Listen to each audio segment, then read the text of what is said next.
what should the distribution of p-values look like? We're going to get into this with Card and Krueger. Card and Krueger's paper is a meta-analysis, sort of a study of publication bias in the minimum wage literature. Basic idea, and we'll come to it with Card and Krueger, is given a certain effect size, if you're really well-powered, so you have a bigger sample, for the same research design and the same effect, you should have more precise estimates.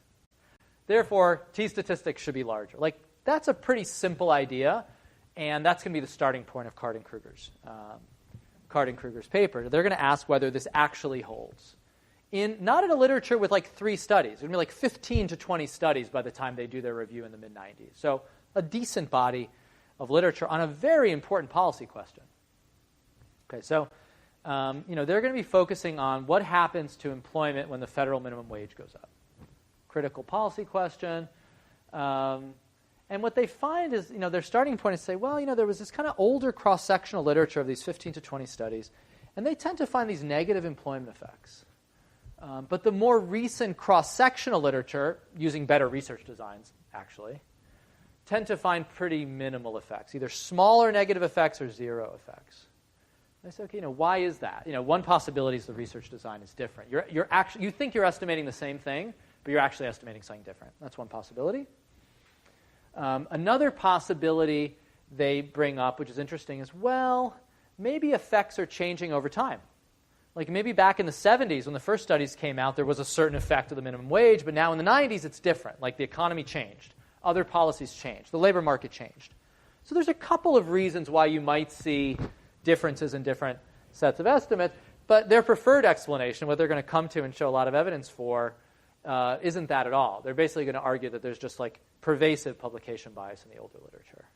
And really the evidence isn't consistent with anything else. So some combination of publication bias and specification searching is going to lead to a very misleading literature on an incredibly important policy question where leading scholars in the leading departments were working on this for decades and produced a couple dozen studies. Even in that case, they're going to say we really can't trust this literature.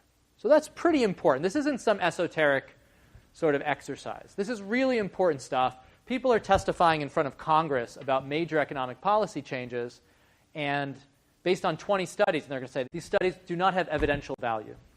Okay, so again, what we were just talking about, for a given effect size and a given research design, if you double the sample size, what's going to happen to precision? Precision is going to go up by root 2, right? Straightforward, or 41%. So sample size goes up given the same design, t-statistic should go up.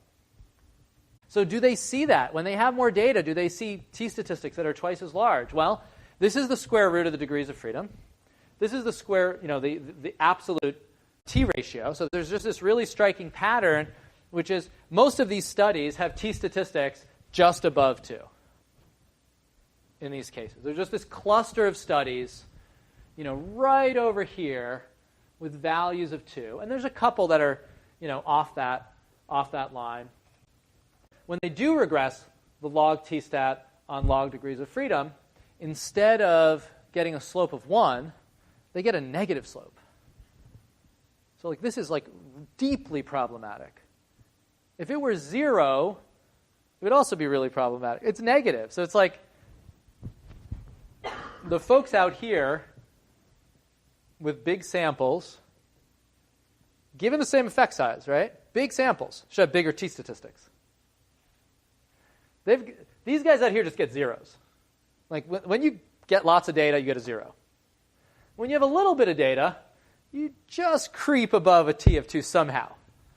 You do a log specification rather than linear. You include, 4 lags of past residential investment, whatever you need to do. That's what you do. So this is a deeply troubling literature. It's not 1, it's sort of negative 1. Here's another way of looking at the data. Again, we've got, the standard error over here, and then this is the estimated effect. And what they plot out is 2 times the standard error, and you just get this incredible clustering of studies right above 2 times the standard error. Totally unnatural. And then again, what's really concerning here is these studies with really small standard errors down here. These are the well-powered studies with the big degrees of freedom and whatnot. These are kind of like the zero effects, right? Like the small effects. So those are probably the most reliable studies. Okay, so the bottom line is there's this literature of 15 or 20 studies. Despite all that work over a couple decades, it's just not an informative literature.